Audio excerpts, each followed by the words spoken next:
Hello, welcome to another update. If you were following me last week, I was trying to implement a frame accurate timer. Um, I really wanted a frame accurate timer so that things like frame data can be more accurate. And when you have like attacks that are supposed to be positive, right? We don't want. Sometimes I was getting I was losing a frame or gaining a frame here and there, which is really not good, especially when it can make an attack go from positive to neutral or to negative. So I've tried a few things last week, but I think this one that I've done is the best one so far. So I've done this and integrated all my previous logic, all my delay stuff back into this new system. So this new system is still frame accurate based on my implementation before, where I have an integer in the background that takes down every single frame, and when it hits 0, it's going to call, the thing that's different now is that it's going to call an event dispatcher instead of a specific function. So if you can look in my resolve here, right, previously I had each of these functions linked up to a specific event, or a state of the timer to a specific event, but now when it's this frame timer event state, it's just going to call this event dispatcher. And the nice thing about this event dispatcher is that I can just bind a custom event to the event dispatcher, and when the timer ends, it's going to call it. It's basically a function pointer or a callback function, and I don't have to go back to this resolver every single time I add a new custom event to change it, or add a new enum for the timer state and stuff like that. So it's very convenient, and there's a few more overheads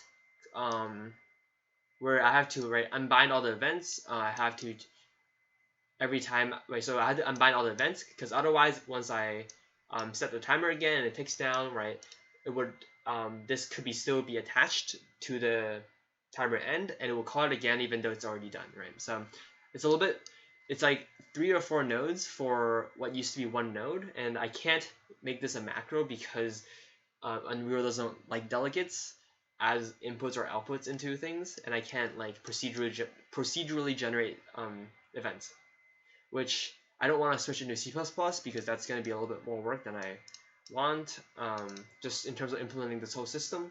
But yeah, so this is currently what I have. I think it works out pretty well. I spent a lot of work, so this looks very different than before. It's a little bit more expanded because this kind of architecture takes more nodes, more space to work with. But I've basically implemented the same functionality. The nice thing about this timer system compared to the delays before is that I'm keeping track of less states, or less like timings than before. Beforehand, where I can have delays, multiple delays going on at the same time, I can only have a single delay going on at every single moment because I only have one timer. And so when I switch between timers, then the previous executions that I want, so if I call this timer and I get hit, then I would automatically reset the timer already. And I wouldn't have to worry about, oh, here's all these timers that are going on in the background, and am I going back to cancel them, By changing the timer state or resetting the timer state, I can automatically reset. I can already automatically, basically delete all those timers that was happening beforehand. The other nice thing is that because I've implemented timer states, I'm able to have some very simple generic code. For example, this attack end here calls to this attack end custom event, and I can reuse this for every single attack that I do, So in the end, instead of having to check my attack, check the state and stuff like that, I can just all set to attack end, and then I just have to set this timer state check that will correctly check the state for me. So there's some generic nicety that goes on there. Yeah, so I think majority of today's work was just re-implementing that timer system into here, into the attacks and the special moves.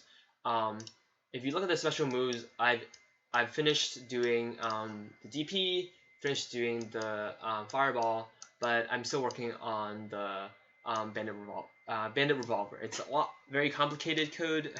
Like this is long. So I'll have to go through it slowly to make things work. The other thing that I've changed is that I've refactored a lot of these my damage system graph. These sequences are more nicely organized, so I can see exactly what's happening, or the different aspect of the damage system that's happening.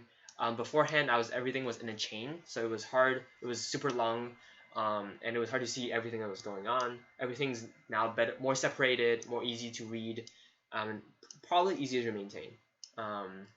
So yeah, so if you look at the graphs now, it's gonna look like very different from what I was having before with all these red lines. Hit freeze got also changed. Oh, one more thing for the hit freeze, I've added, because the way hit freezes the timer and needs to be resumed kind of right at a different, it's like one level up from the attack time, the normal timers. I've implemented something on top of the normal timers. It's basically a second timer that goes on top, and every time it tries to tick, it will tick the the freeze time first before ticking the base timer, and then once the freeze time ends, it will call this custom event, and then once that finishes, and once the freeze time finished ticking, and then the bottom timer also finishes ticking, then it will actually execute the time end custom event dispatcher.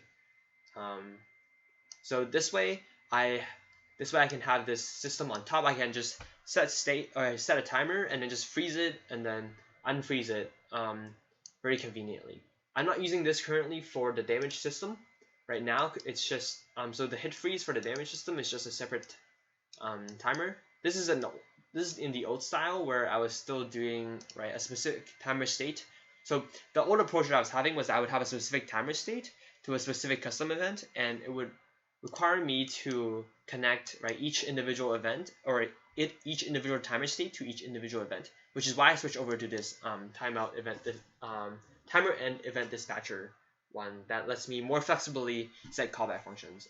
But it's still in the old style, and I do need to clean up the remnants of the old graphs. And I think the timer state is not a bad idea on its own, because it allows me to have things more generically set, and it requires less node. It makes it look a bit cleaner at a cost of having need to connect these things and making a new timer state and making a custom event. But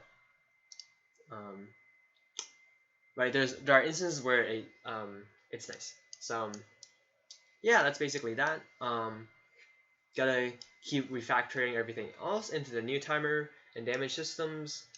Throw needs to be reworked. Dash I looked at earlier and basically fixed everything. Just gotta keep ironing out the bugs for this new timing system and the new damage system. The damage system hasn't really changed, but just ironing things out for a new timer system, which changes fundamentally how my code works for the attacks and throws. So yeah, that's kind of today's updates, or that's all of today's update, and thank you for tuning in.